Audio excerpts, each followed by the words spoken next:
Good afternoon. Thank you for joining Univar Solutions Home Care and Industrial Cleaning team for our webinar on the Conscientiously Clean Toolkit. The original intent of this toolkit was to meet the new industry guidelines coming out of the state of New York on 1,4 dioxane regulations. However, as the past half of a year has shown us, COVID-19 has provided an even more important reason for us to keep up with cleaning and putting together strong formulations. With the support of our supplier base and Univar's technical application development specialists, we're excited to bring you our Conscientiously Clean Toolkit for home care cleaning applications. We want to provide a thank you to Dow, Solvay, Stepan, Pilot Chemical, Emerald, and Aerolescence for their product support in helping the Univar Solutions application development specialists in bringing these formulations to life. During today's session, you'll be able to submit questions via the chat box feature. The way you go about this is simple. First, click the question box as indicated in this diagram and write your questions in the bottom of the box. Only the presenter will see the question and the sender will be anonymous. You can submit questions at any time, but we will address them at the end of the presentation.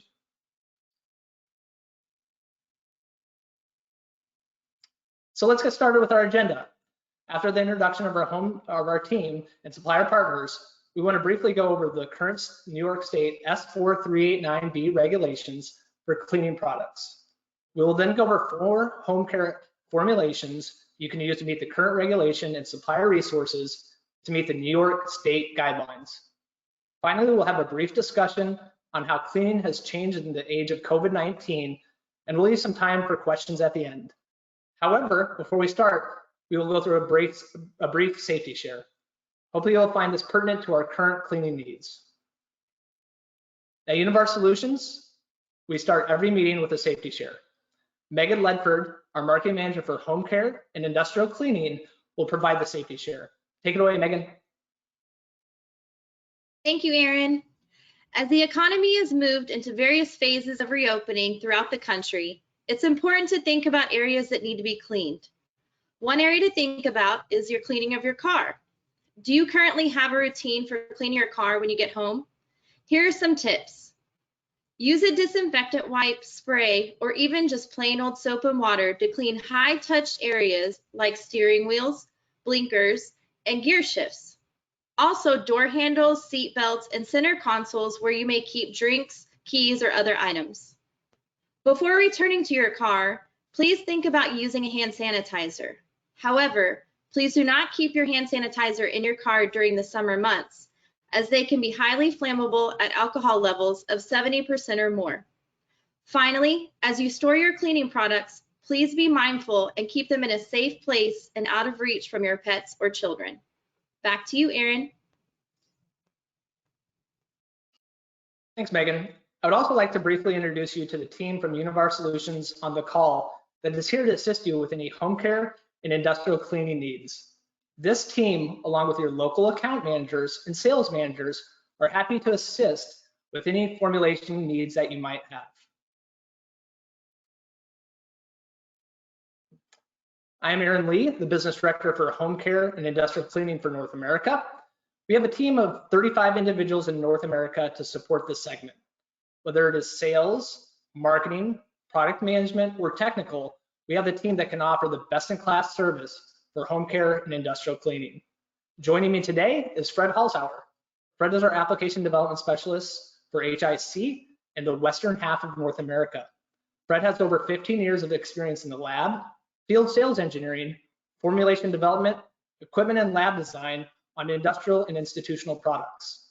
He also has over 12 years of directors of formulations and active VP of a major cleaning company. Fred has spent the past 5 years as an application development specialist for Univar Solutions and is a specialist in green approaches. Our other application development specialist for HIC in the Eastern geography is Steve DuPont. Steve has spent 24 years in chemical distribution. He has also spent time formulating car care appearance and textile auxiliary products. He has held positions as an R&D chemist and formulator, lab manager, and finally, as a technical support and applications development representative. Finally, Megan Ledford. Megan has 12 years of experience in marketing fields for various B2B organizations, including nonprofit, oil and gas, and for the past 5.5 years has been working in the chemical distribution industry. She has spent most of her career focused on customer activation, lead generation strategy, and digital marketing.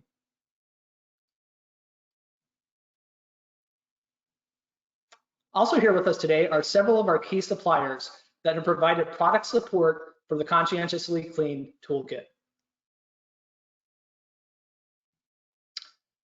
We want to recognize these important suppliers that have helped develop the Conscientiously Clean toolkit and their portfolio offerings that have helped us to address the new 1,4 dioxane legislation. Without their support, we would not be able to provide the 1,4 dioxane compliant prototypes. We have key partners with us today from Dow Chemical, Solvay, Stepan, Sasol, Pilot Chemical, Emerald Performance Materials, and Aerolescence. We look forward to showcasing their portfolios and the toolkits and discussing some of the key ingredients on the Conscientiously Clean home care portfolio.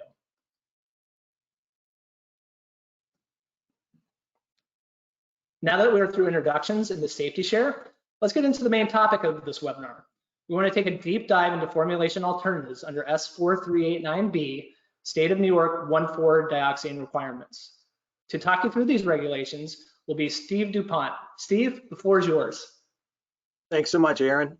As many of you may know, S4389B was signed into law in December of 2019 by Governor Cuomo. This law limits the level of dioxanes that can be used in household cleaning products, personal care products, and cosmetic products. 1,4 dioxanes are oxygenated organic compounds that are a potentially hazardous byproduct that is created during the synthesis of ethoxylates and ether sulfate derivatives. Univar Solutions, along with our supplier partner products, have put together a formulation toolkit of 4 finished product prototypes for the home care market to make up the Conscientiously Clean toolkit.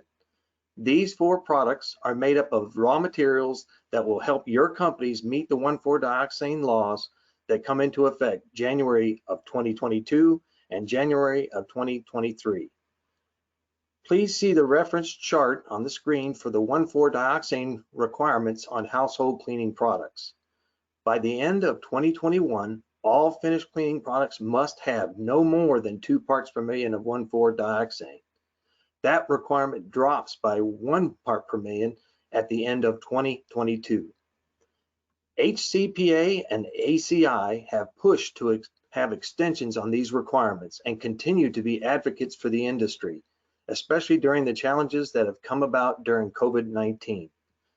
The needs of our industry have obviously changed in the past 6 months, and the Household Cleaning Products and American Cleaning Institute have been there to act as advocates on behalf of our industry. They recently announced that there will be a 1-year exemption process. More to come on the steps needed for that process. Next, we will be walking through the 4 finished home cleaning products that make up our Conscientiously Clean toolkit. Next up, Fred will walk you through the prototypes for the 1,4 dioxane toolkits. Take it away, Fred. Thanks, Steve. 4 prototypes, yes, and they all live in the home care arena. They're designed to deliver that 1 ppm 1,4 dioxane content or less. We're going to walk through the thinking on each of these and showcase some of the products that are going to enable success. Do note that ethoxylates can be used, but at moderate concentrations. First, we're going to go over a low streak, high performance, all-purpose cleaner. It's going to be a ready-to-use spray or spray and wipe, and you can use it on multiple household surfaces. We also have a mid-tier manual dish to talk about. We have a shower tub and tile cleaner. And finally, we have a 3X laundry detergent that tests readily biodegradable. It's high performance and still checks the boxes for Prop 65 and also New York S4389B on 1,4D. So let's get into the product offerings. Okay, first we're going to look at this low streak hypo all-purpose cleaner, and it's intended for spray and wipe. It's a moderate foamer.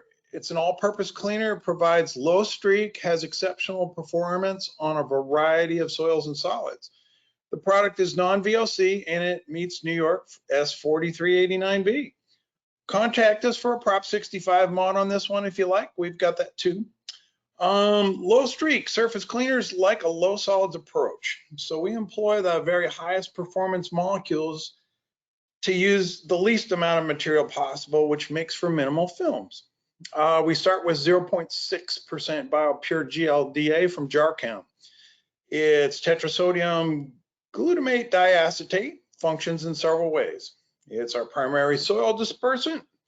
As a chelant, it attacks soils with calcium. That includes a lot of food soils and some mineral deposits.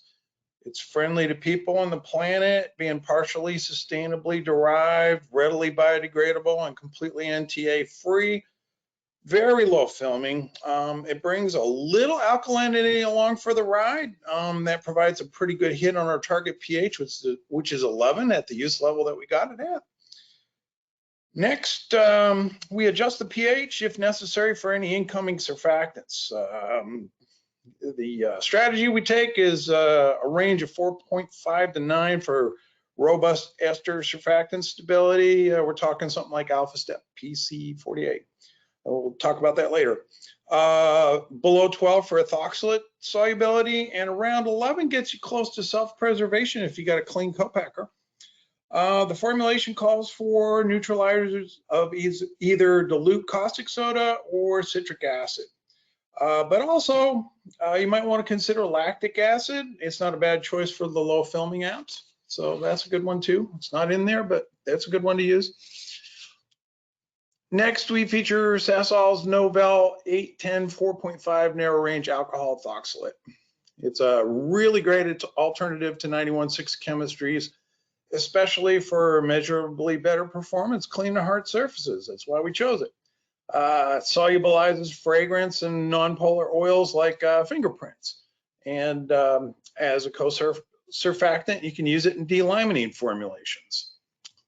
The narrow range really helps the performance profile, and it also reduces the odor profile to a very fragrance-friendly place. You'll want to use a preservative.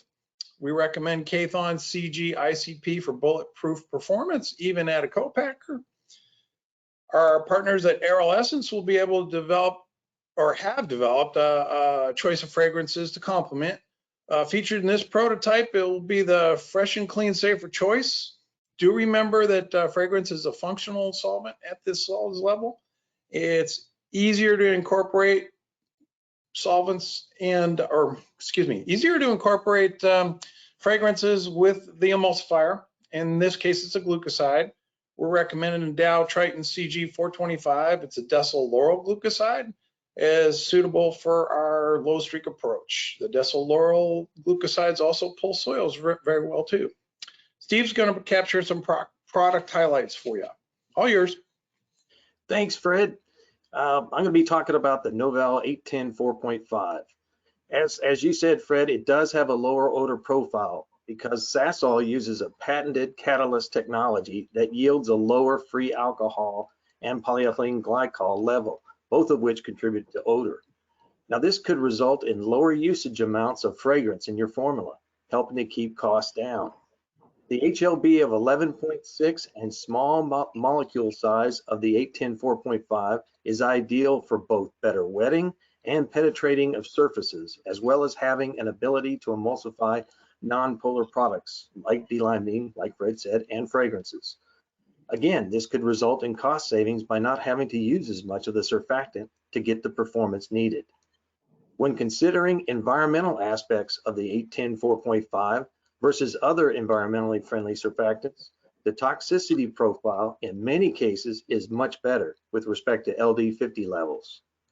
For these many reasons, the Novell 810 4.5 is a great surfactant candidate to consider for meeting New York's S4389B regulations for 1,4-dioxane levels. Now, back to you, Fred. All right, we're looking at mid-tier manual dish soap, and it again meets the state of New York S4389 14D requirements, as well as Prop 65. It's an enzyme-friendly formulation. Features anionic and non-ionic surfactant backbone from our partners at Stepan. It has 19% Stepan WA extra, which is a clean sodium lauryl sulfate for primary foam. And it's got 9.2% Aminoxlo for holding grease. Let's note that this was developed pre-COVID. If AO availability is a little bit tight, you could consider a sultane here. We found that built green formulas can outrun the classics for performance in ASTM scrub tests. Our builder here is sodium citrate at a very gentle 1%, assisted by a Dow dispersant, Accusal 505N. The 505N supports foam life unless you get real heavy-handed with it. We think we're pretty close to the max here at about 0.4% in this formulation. The secondary surfactant's decyl lauryl glucoside, the Triton CG425 from Dow, and we're using it at 6%. Aero Essence crafted Dioxane for this. It's a cool and breezy fragrance featuring citron zest, greenery, and pomegranate notes out front. This one comes out pretty thick, just as it is on paper, but can be further thickened with with salt up to 2%, or you can use pH. The chemist recommends sodium citrate actually for better performance if you want to go thicker. You can thin this out with water dilution, soluble fragrance oil, or ethanol SDA 40B. Our target pH is 8.5, and now Steve's got a couple more product highlights for us. Perfect, Fred. Thank you. First one is Dow Accusal 505N, which is a unique polycarboxylate detergent copolymer. Not only is it a superior anti-redeposition agent, but it is also a high sequestering agent of hard metal ions, particularly for calcium ions. Because of this efficiency, less amounts could be used versus the traditional polycarboxylate redeposition agents, with potential superior results. These features in laundry applications also provide superior whiteness with improved soil removal and reduced fabric harshness incrustation. It helps to prevent the graying, dingy effect on clothing. Additionally, its bleach stability and sequestering ability make it an ideal candidate for peroxide-based cleaners. Not to mention its ability to be formulated with high level of sodium forms of alkalis and builders, which makes it effective for use in heavy-duty degreasers and high caustic cleaners. When considering an anti-redeposition agent in your cleaning formula, the Accusal 505N is the high-performing and multifunctional choice. Another component I want to highlight in the mid-tier manual dish soap formulation is Stephen's Aminoxlo. It's a 30% active solution of laurylamine oxide. This multifunctional soap has many properties suited for many applications. It's a foam enhancer, foam stabilizer, viscosity booster, wetting agent, and emulsifier that has bleach and acid stability with anionic, cationic, and non-ionic material compatibility. Wow, very unusual to have all these properties in one product. That makes it ideal for many HI&I applications, not only for this dishwashing detergent, but for high foam mold and mildew cleaners with bleach, vehicle wash, tunnel wash detergents, heavy duty degreasers for vertical clean, and many other high foam applications. It's also used in many personal care products. Aminoxlo is a readily biodegradable material that meets US EPA's Safer Choice screening. Great choice for a green high foaming cleaner. It also has kosher approval. As mentioned, it's a good means of increasing viscosity in formulations, like the manual dish formulation, but also in car wash, where viscosity is perceived to be highly concentrated and denotes a stronger product. Now we're going back to Fred to discuss the bathroom, shower, tub, and tile cleaner formulation. All yours, Fred.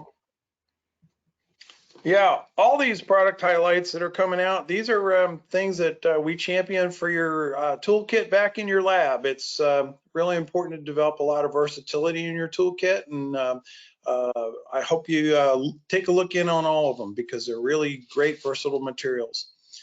The shower tub and tile cleaner, we use a multifunction approach on this guy. Chelation, calcium soap dispersion, and a slightly acid pH all combined to master soap scum and light mineral deposits here. It'll Match provides DQuest PB 11625. It's a biodegradable inulin polymer, and it disperses and provides anti-scaling. We're using that at 0.4%. Chelation, dispersion, and rust control are coming from a combined approach of BioPure GLDA discussed earlier. That's at 0.6%, some sodium citrate at 0.3%, and lactic acid is used as a low film neutralizer at 0.8%. The lactic acid sets our pH at about 4.5. The Step and Alpha Step PC48 is a fabulous hard water soap dispersant and a solubilizer. It's an ester, so let's make sure we have our batch pH right before we add it. It's in at 2%. Again, we're seeing decylauryl glucoside. This time it's both a fragrance solubilizer and it also contributes strongly to soap film detergency. The formula was developed with the Dow Triton CG 425. It's great to pre-mix a portion of this stuff with your fragrance prior to the batch addition. Keep that tip handy. Use level is it's 1.0%. Surface wetting is critical in bathroom apps. We have many substrates we got to consider. Some of them are plastic. A glycol ether can outrun most of your surfactants in a wetting regard. So we chose Downall DP-NP for its non-VOC status, its benign toxicity profile, and 0.5% is all you need to do that. On the acid side, preservation is a little bit different game. Emerald Performance has introduced the only EPA-registered sodium benzoate for consumer products preservation, the Calaguard SP. It's in at 0.5% here. And finally, our friends at Aero Essence have fragrance choices that are suitable for our acid side products as well. They developed one for this called Sparkle and Shine with citrus, mint, woody, and herbaceous tones. I didn't even know you could make fragrance stable in acids. So Steve's got some words about the Calaguard SB. Hey, thanks, Fred. As many traditional preservatives are facing scrutiny and regulatory restrictions with very limited alternative options, Emerald's Calaguard SP offers efficacy, economy, and a consumer-friendly profile. Unlike some preservatives, Calaguard SP does not have Prop 65 labeling associated with it and is, as Fred stated, will be the only EPA-registered sodium benzoate for consumer product use. For solution pHs equal to and less than 6.5, Calaguard SP provides a green and natural identical preservative, nature identical preservative. It is non-sensitizing and is ideal for skin-friendly formulations. Being compatible with anionic, non-ionic, and cationic surfactants, formulation flexibility is achievable without affecting stability. When added to thickened solutions, there is little to no impact on viscosity, unlike some other preservatives. Also, color and odor of the SP has minimal impact as well on the overall formulation. Possible applications include fabric softeners, acid to neutral cleaners for floors, hand dish, and for general purpose cleaners, and for some car care silicone emulsions. Typical use levels range from 0.1 to 2.5% by weight. For formulating green products on the acid pH range, Calaguard SP provides assurance, when properly tested for efficacy, that your green product will be preserved and safe for the environment and your customers. Now here's Fred to talk about our last Conscientiously Clean formulation, the 3X liquid laundry detergent. Yes, last but not least, we have liquid laundry 3X. 3X is a dose designation. It means that the volume you'd use is about 32 to 36 milliliters in a typical household machine. Laundry is a pretty complicated thing. It needs to lift many different stains and soils and hold them in the water just long enough to get them down the drain. Then it has to put a microfinish on the fabric in order to ward off deposition. And since we have cotton and synthetic in there, they're so different. Each one depends on a little different strategy. Lots going on. We've talked about many of the ingredients in this formula before, and they're similarly deployed here in the Prop 65 and 14D context. We're going to focus mostly on the new ones here. Note that Repelitex Crystal is in there from Solvay. It's our polyester anti-deposition hero, and it's in at 0.75%. Dow Accusal 505N was mentioned before. It suspends as well as doing the anti-redeposition chore for cotton. Its use level is 1.2%. Chemchurch LHS40 is a potassium cocoate soap. It readily reacts with free water hardness to deliberately make a little film that disrupts excess foam. Can't have that in a horizontal. We're using that at 1.2%. It's really kind of hard to do good laundry without some ethoxylates around, so we have a couple Dow choices that bracket the average oily soil. They're both very high performers as well as suitable for 140 and Prop 65 chores. Turgitol 15S7 is used at 4% and Ecosurf SA9 is at 2%. We're using glycerin to adjust deployment rate at the fabric surface. This level 2% is just right for something that lives between a cold and warm water wash. If there's a call to thicken this one, we found that Dow Accusal 805S is suitable. It's likely to help suspend soils in the water as well. I have to give you the note that we haven't measured it with regard to deposition yet, so I can't talk to that quantitatively. And Aero Essence has fragrant choices for us here too. They put up a tropical bloom entry called Island Escape for this prototype. It smells great. If you'd like to talk about minor mods to make this one enzyme friendly, let us know. And thanks for staying wakeful during all this dry stuff. Let's welcome back Steve. Hey, thanks, Fred. We have two highlighted products in this formulation. The first is Dow's Ecosurf SA9, which is a bio-based C10 to C16 non-ionic alkylate surfactant. Ecosurf SA9 is Prop 65 compliant and can meet the 1,4-dioxane requirements as Fred stated. It has outstanding wetting and detergency with an HLB of around 11.1. As a result of this, it has been formulated into cleaning products which successfully replaced MP9 using a lesser amount. There are no aqueous gel ranges, making it easy to formulate concentrates, which is one of the trends in both the consumer and industrial markets. With a rapid foam collapse rate, it is possible to make formulations that are freer rinsing, saving water and time. It has rapid dissolution in cold water, which makes it ideal in cold water laundry detergent formulations, which again saves energy costs. Ecosurf SA9 is also has been used in formulations for car wash, hard surface cleaners, pre-wash spotters, and in concentrates.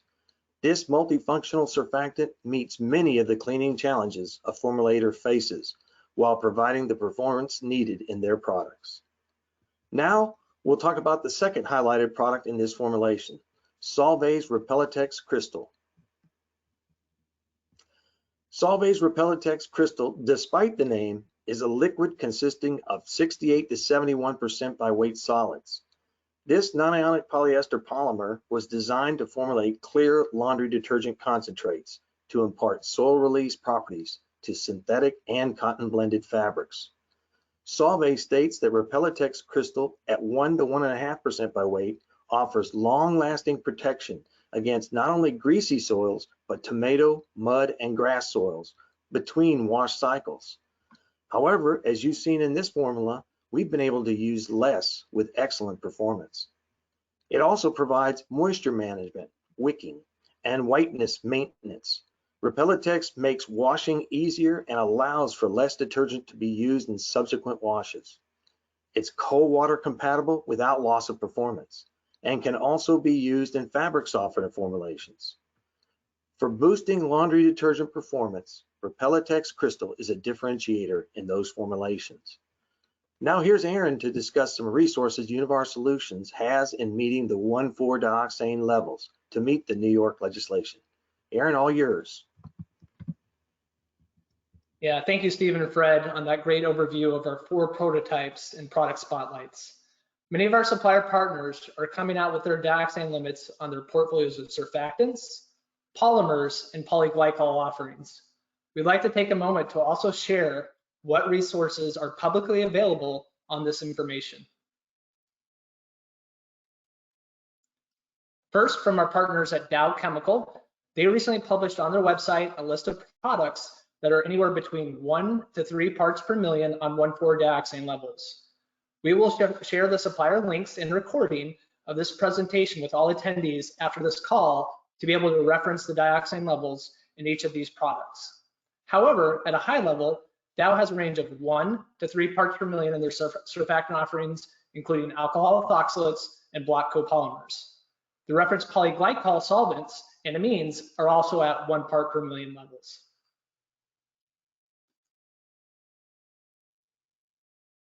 Our partners over at Solvay also recently published a list of 1,4-dioxane products that are free of dioxane, 1 part per million, 10 part per million, or 30 parts per million that they feel can be used in the formulation of home care cleaning products and still meet the dioxane regulations.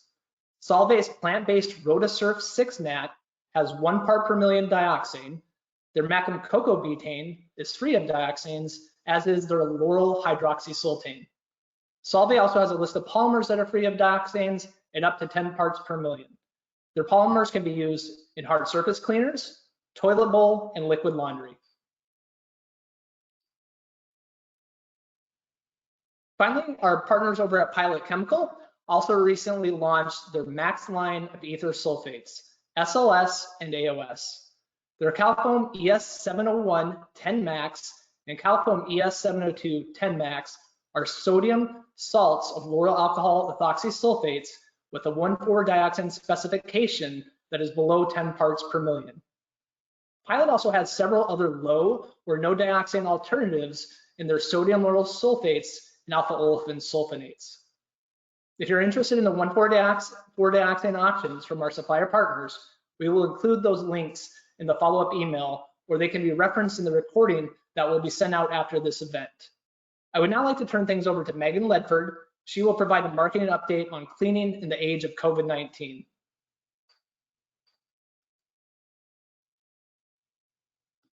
Thank you, Aaron. Before we move on to questions, we'd like to take a minute to discuss some current trends in home care cleaning and customer demands. Much has changed since the signing of the S4389B into law.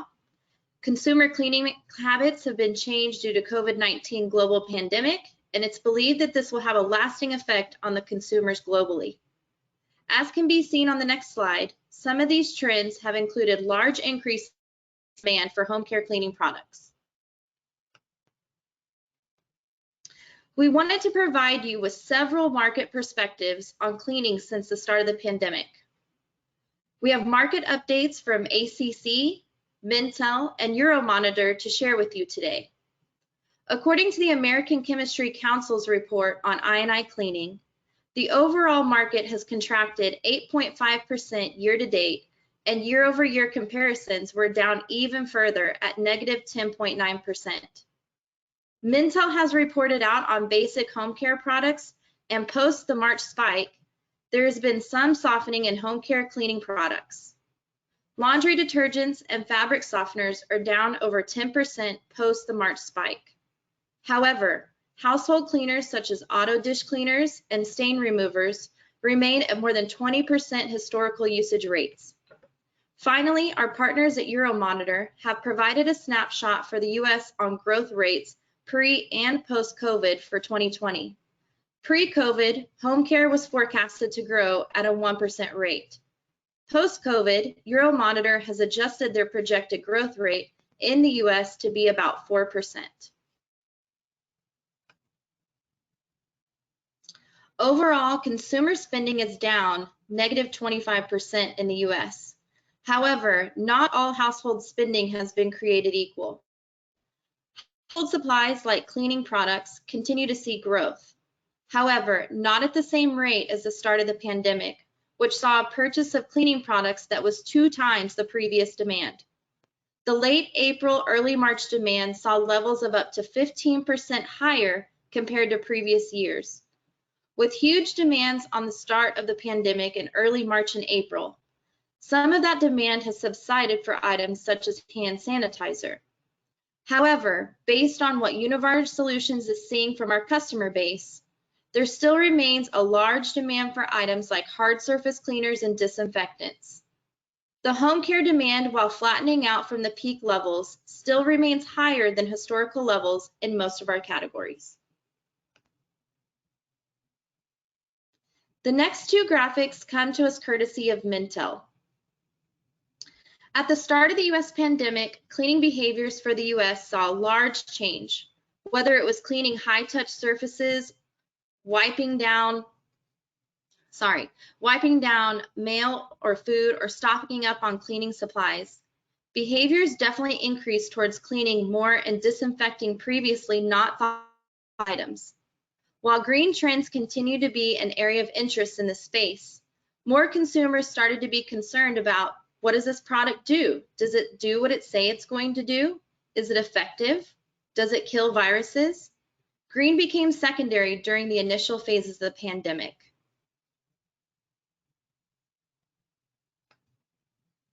Similar trends in this chart from Mintel also show the change in cleaning behaviors.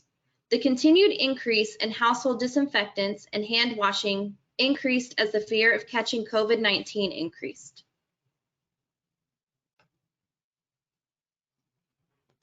That concludes the webinar. We'd like to open it up for questions. Please use the question box located on your screen. It looks like we've had some questions trickling in throughout the session, so we'll get started. This first one I'm going to direct at you, Steve DuPont. Is Sasol Novel 810 4.5 clean ingredients approved? Yes, as a matter of fact, they just approved it last month. So yes, thank you. Great. Okay. The next question, again, I'll point it at you, Steve. Can Accusal 505N eliminate the use of phosphates in HI&I cleaning? No doubt. Like the phosphates, it helps to remove soils, prevents soil redeposition, and can help to chelate hard metal ions, just like the phosphates. So yes, it definitely can replace the phosphates, which is a big issue for sure. Our next question, I'm going to open this up to the entire technical team, so feel free to jump in as well, Fred. Another question says, can Calaguard SP be used in alkaline conditions? It's good up to about 6.5. I wouldn't put it all the way up to alkaline.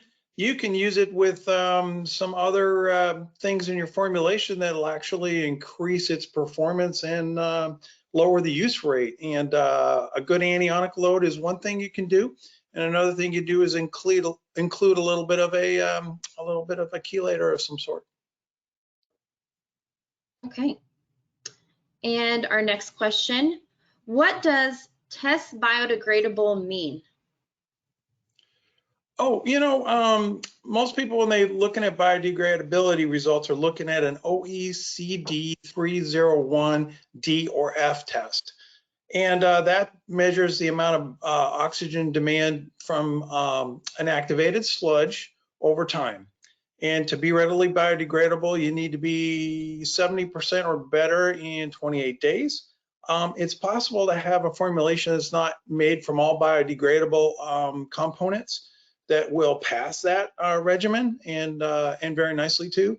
You know, if you're calling out the test and you have like say a polymer or something like that in there, it'll come out just fine.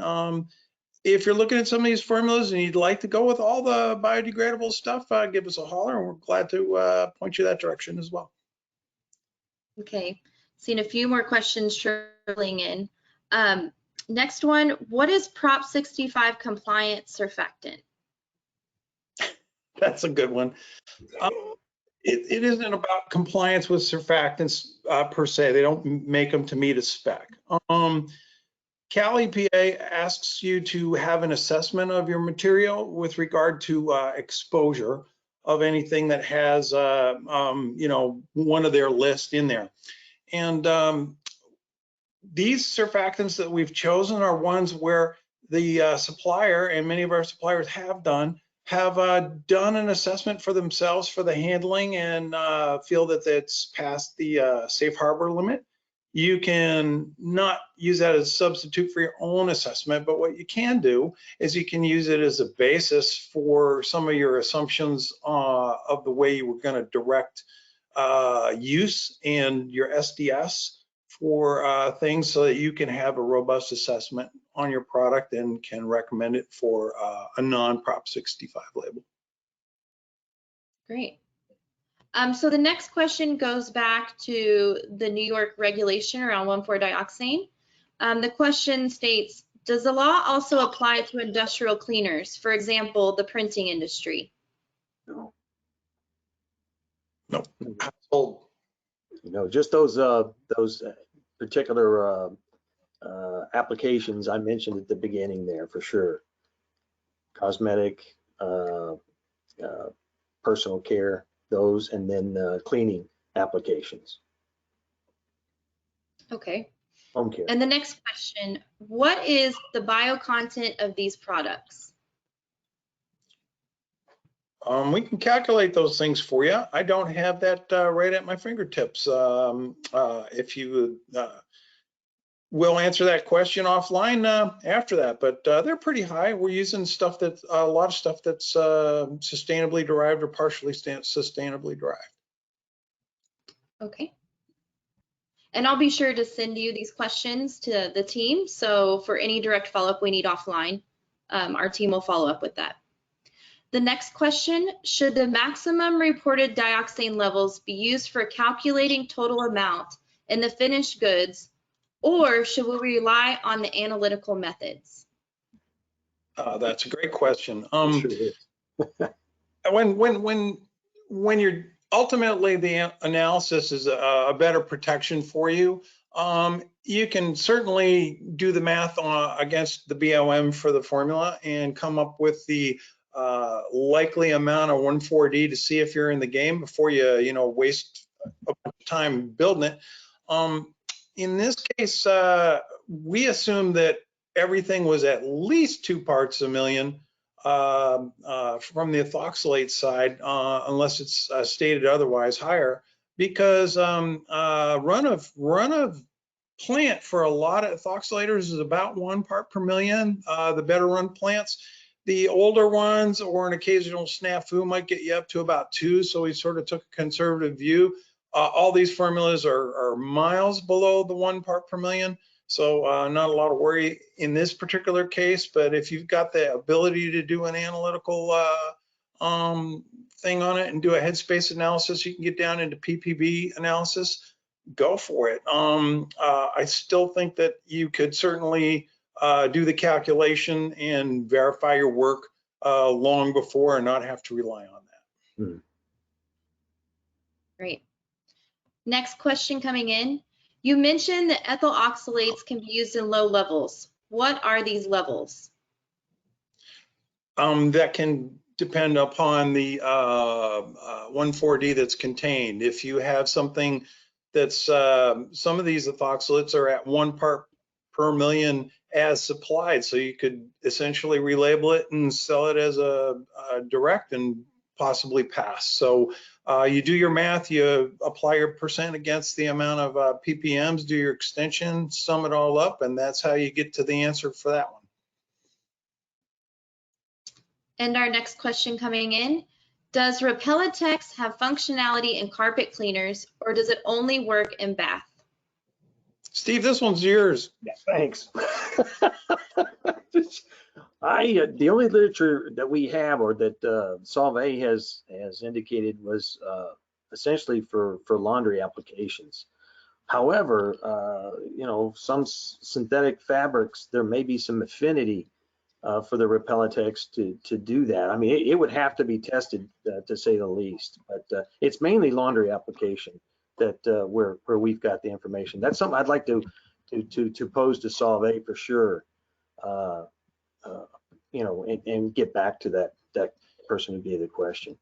We are prototyping this stuff against fabrics of different sorts, including automobiles, to see if we can get life and good health out of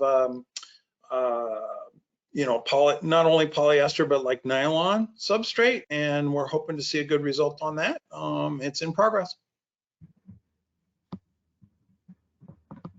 And it looks like this is our last question coming in. So if you have any more questions, feel free to send them in.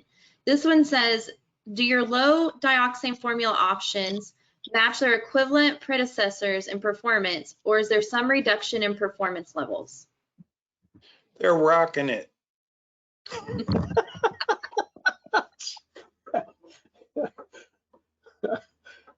All right. Good. Next question rolling in. Is the 1 part per million limit on a ready-to-use solution or the concentrate if you're selling concentrates? Ooh. Say that again. I'm not sure how to answer this guy. Is the 1 part per million limit on a ready-to-use solution or the concentrate if you're selling concentrates? Well, it's all about the ready to use in as far as the formulas are concerned, but ready to use is what people are looking at in the New York legislation. I gave that a scan, and so that's what you have to design for. Yeah. Okay, does anybody have any more questions? It looks like that was the last one. Okay, I don't see any more coming in. So as a reminder, samples of these 4 prototypes that were reviewed today are now available. If you are interested in a sample of the Conscientiously Clean toolkit, or if you have any material questions, please contact your local account manager or reach out to our customer service team by calling the 1-800 number on this slide or visiting our website. And thanks, Megan. If there's additional questions that people have, continue to send those to Fred, Steve, myself, your account managers.